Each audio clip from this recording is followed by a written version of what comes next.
Halo teman-teman, sorry kemarin agak lama nggak bikin video karena kebetulan lagi banyak jadwal buat temenin teman-teman yang lagi persiapan buat kasasep.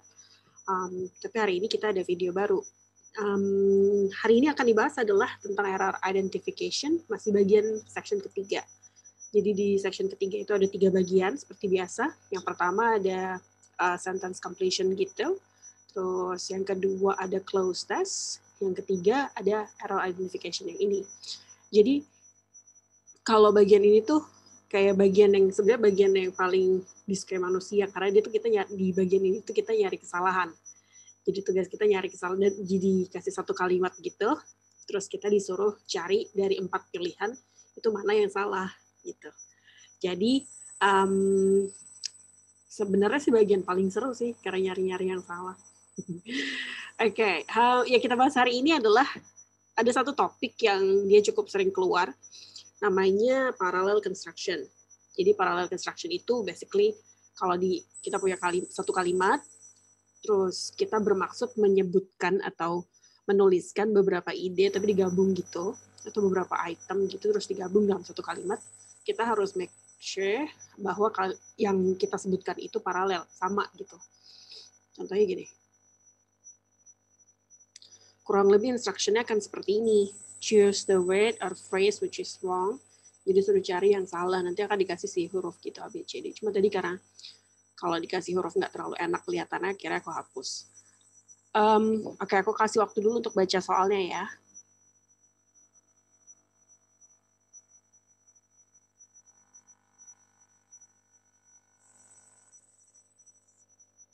Oke, dari 4 kata atau frasa yang di garis bawah ini kira-kira tahu nggak mana yang salah?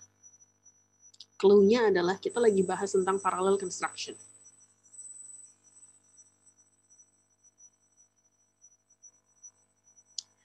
Oke, kita perhatikan ya. Kita bisa, jadi kalau error identification itu biasanya yang aku lakukan adalah langsung lihat yang di garis bawah biasanya, langsung lihat yang keempat pilihannya itu. Dari situ ada yang kita bisa lihat langsung sekilas, dari bentuknya aja udah langsung kelihatan, tapi kadang kita juga harus baca lebih detail. Kadang kita memang perlu tahu artinya, tapi banyak juga dari soal-soal itu yang kita nggak tahu artinya pun bisa tahu kalau itu salah. Biasanya dari bentuknya gitu kelihatan. Kayak misalnya, ini ada to, ya kan? Ini sekali lihat aja langsung tahu rata-rata to itu, selama dia bukan bagian dari preposition ya, selama dia bukan preposition, to itu pasti diikuti verb one, to infinitive. Jadi diikuti verb one. To change itu verb one, berarti kan benar. Sekarang geser. She had to itu kan have to ya, apa namanya, harus, must. Oke. Apakah tenses-nya salah? Harusnya ini has to nih, tapi kalau misalnya dia harus lampau boleh nggak? Ya nggak masalah kan berarti gitu. Jadi kalau aku sangat menghindari soal-soal tentang tenses gitu. Kenapa? Karena belum tentu salah. Jadi biasanya aku skip sih. Oke. Tapi yang jelas gini, kamu lihat deh, ini kan ada had to ya. Balik lagi nih ke rules-nya. Kata to itu harus diikuti sama verb one. Ya kan? Kita lihat. Had to log in. Oke. Terus ada koma. Berarti di belakang had to-nya mungkin si orang ini harus melakukan beberapa hal. Yang pertama dia harus login. Yang kedua dia harus choose settings. Terus dia harus kan ada berarti ini yang terakhir. Dia harus click on preferences gitu.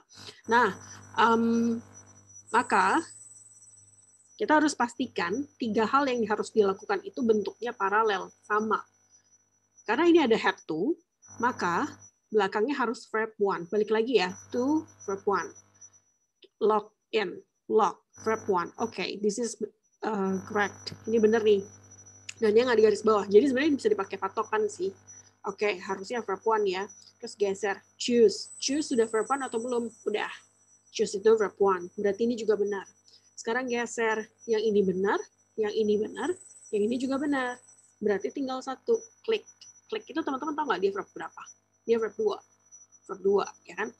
Padahal kita kan harus pastikan kalimatnya atau item yang kita sebut itu semuanya paralel tuh.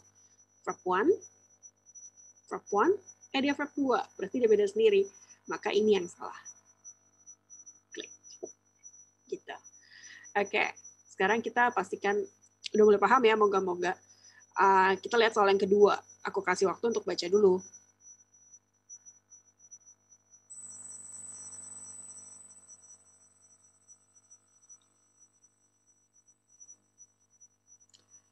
Oke. Hal yang sama, kalau pertama kali lihat soalnya, biasanya aku akan langsung lihat yang di garis bawah dulu, keempat-empatnya. Aku pastikan dulu, ya dilihat benar apa salahnya gitu.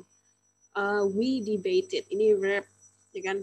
We subject debated, verbnya verb 2. Salah nggak ya tensesnya? Jauh-jauh ini bukan verb 2 kali. Aku biasanya menghindari itu dulu.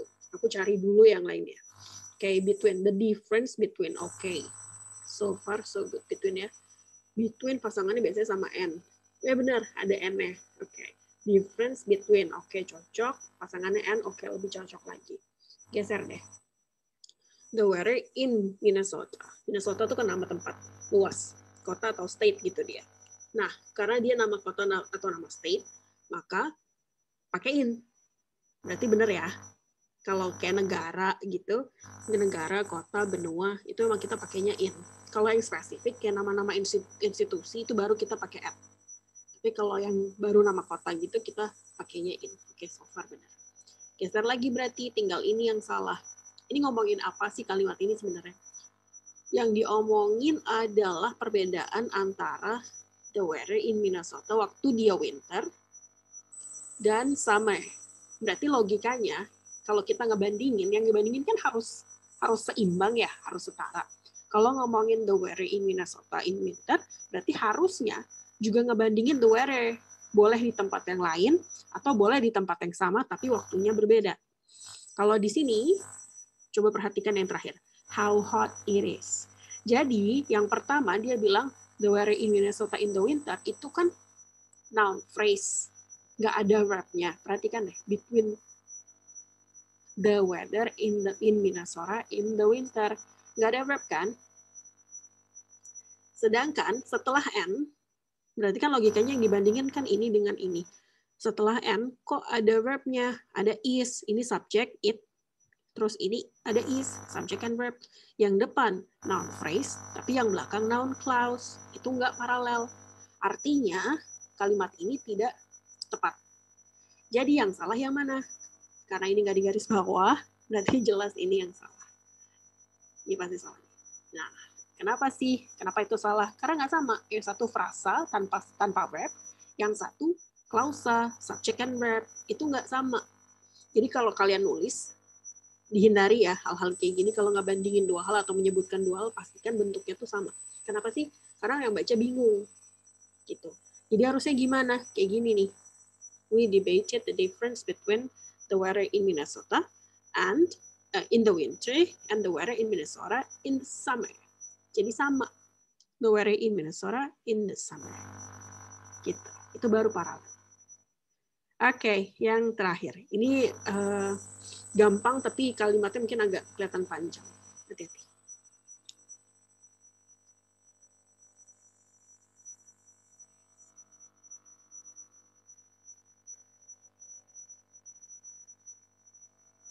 Oke, sudah. Ini mirip banget sebenarnya sama yang tadi soal pertama. Kita langsung lihat dulu. Hal-hal kayak gini aku biasanya hindari, apakah ini can atau could ya. Itu aku hindari dulu. Tapi yang jelas ketika dia, could ini kan modal. Modal should be followed by verb 1. Kita lihat deh, could for the first time pick up, verb 1. Dan dia nggak di garis bawah, berarti dia benar. Oke, patokan kita ada di situ ya.